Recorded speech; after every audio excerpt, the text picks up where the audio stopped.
Last January, I finally singed Martin Whistler out in one of the rim planets. Since then, I've been hunting down the last of his murdering cult.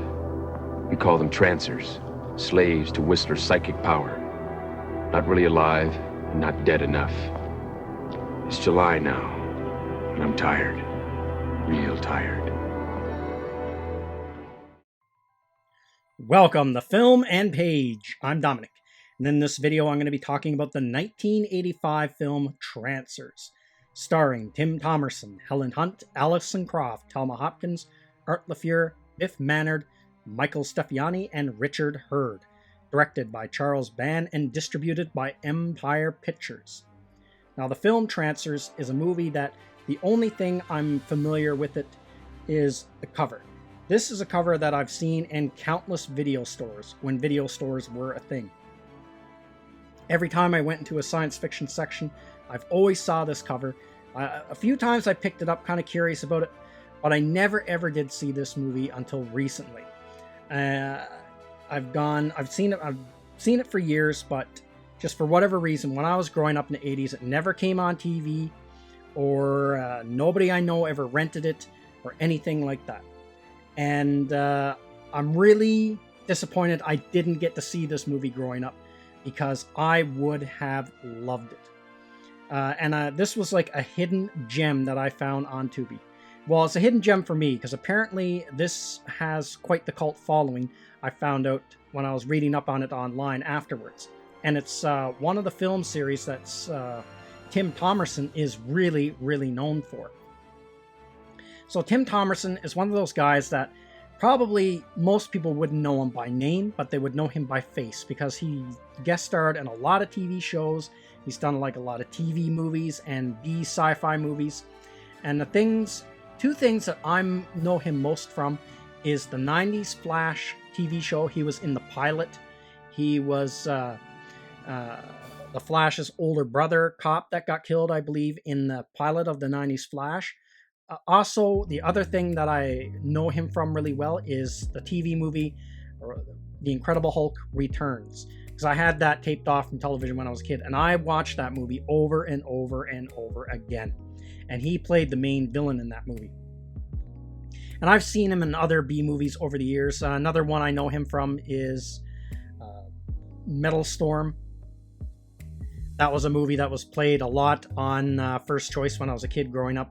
So I remember him from that. And then he was in a couple of the Nemesis movies, which I reviewed all 6 of those, or all 5 of those movies on my channel.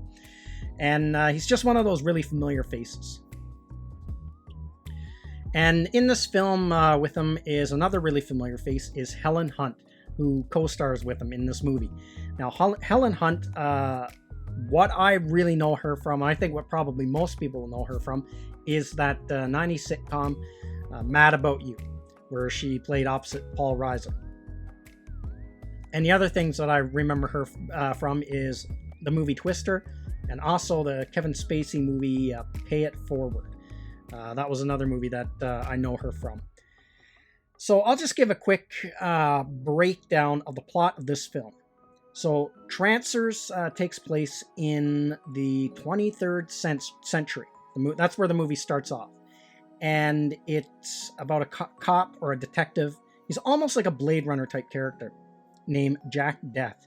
And his job is to hunt down these psychics that have the psychic ability to control people with weak minds and turn them into these mindless, murdering zombies called Trancers. So the zombies are called Trancers in this movie. So it's a weird combo of a zombie movie with Blade Runner. So the movie starts off, Jack Death has just caught up with a criminal. The criminal's name is Whistler, I do believe. So he's just caught up with Whistler, or he's just come back from catching up with Whistler, and he's closed that case. He's wasted Whistler, and Whistler was a psychic who had a big following of Trancers. And so he's ready to give up this lifestyle and stuff like that, and his wife is dead. And then he gets recruited. He gets recruited back into the service because in the future, the Earth, I guess, or maybe just Los Angeles, or as it's called in the 23rd century, City of Angels, by a council of 3 people. and they want to send Jack Death on a special mission because Whistler has gone back in time before he was killed, and he's gone back in time to kill the ancestors of the 3 council members, but also the ancestor of Jack Death. So that way he'll alter history and he will have control of the future. Now, what I really like about this movie is the way the time travel is done. It's you don't physically go back in time yourself. What happens is they hook your mind up to a machine, and they actually just send your consciousness back through time into the body of your ancestor. So that's how the time travel works. So unfortunately for Jack Death, Whistler's ancestor is chief of police of the Los Angeles Police Department. So that kind of sucks for him. So Jack Death goes back in time, and he goes back in time into the body of his ancestor. And as he shows up, his ancestor had just had a one-night stand with Helen Hunt.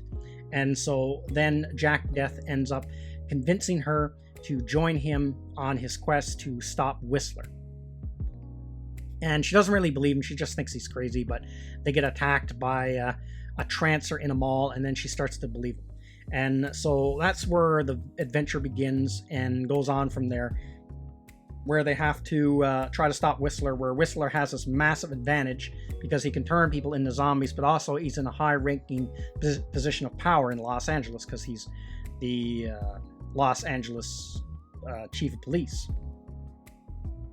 So it's an interesting movie.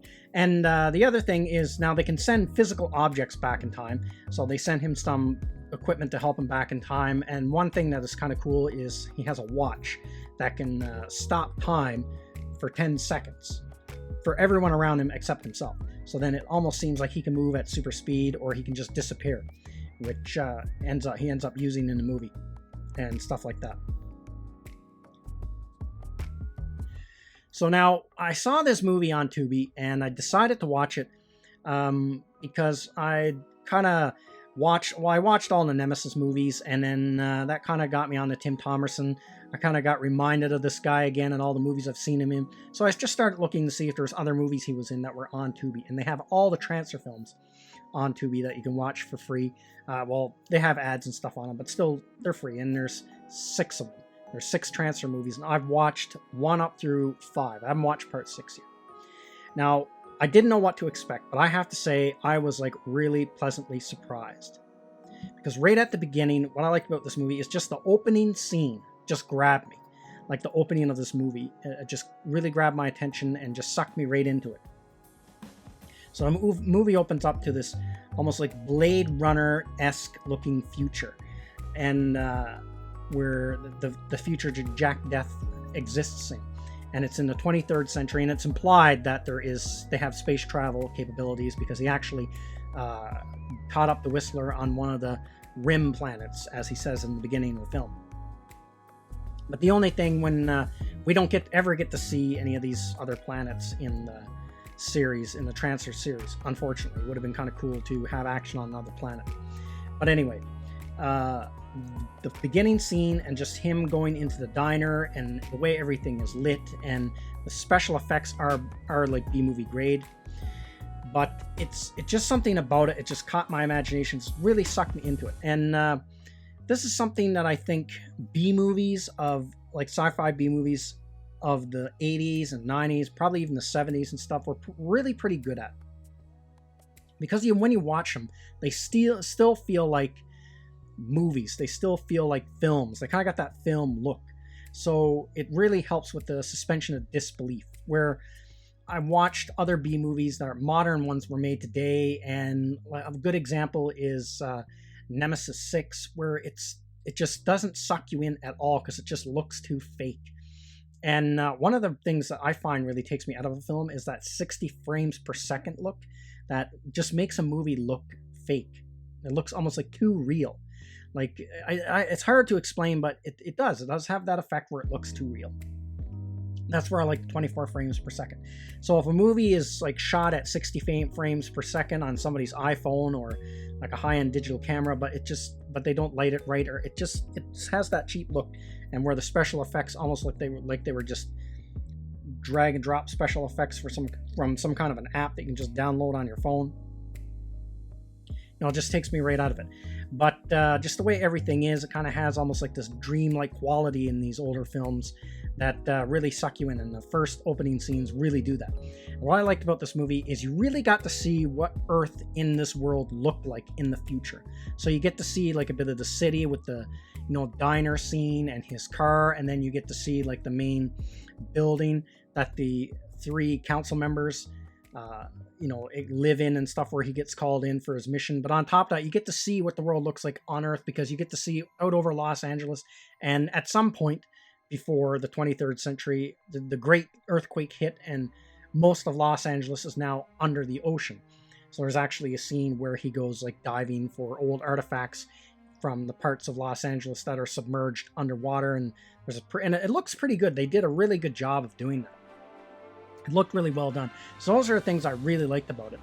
And the story was pretty good too, and I really liked the idea that they had for time travel. I thought was pretty unique, where they would send your consciousness back through time and not you to inhabit the body of one of your ancestors. And in the movie, there's actually some humor out of that, because one of his more like kind of rough and gruff cop buddies from the future has to go back in time and to try to recall him or give him some new information. But his ancestor's body that he goes into is a 14-year-old teenage girl.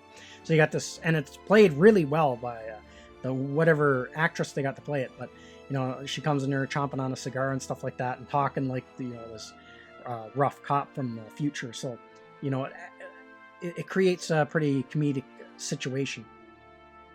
So I have to say, out of all the Trancer movies I've watched, this is by far the best one. Hands down. This is a really good movie, and it's one that I would definitely watch again. And I definitely give it a watch. If you're a fan of movies like Split Second with Rutger Hauer, or even like Metal Storm, or Space Hunter, The Adventures in the Forbidden Zone, any one of those movies, you would love this. This falls right in there with those movies. It's just a really fun movie to watch, and I had a blast watching it. So that's everything I got to say in this video. Let me know what you think in the comments section, and I will see you at the next one.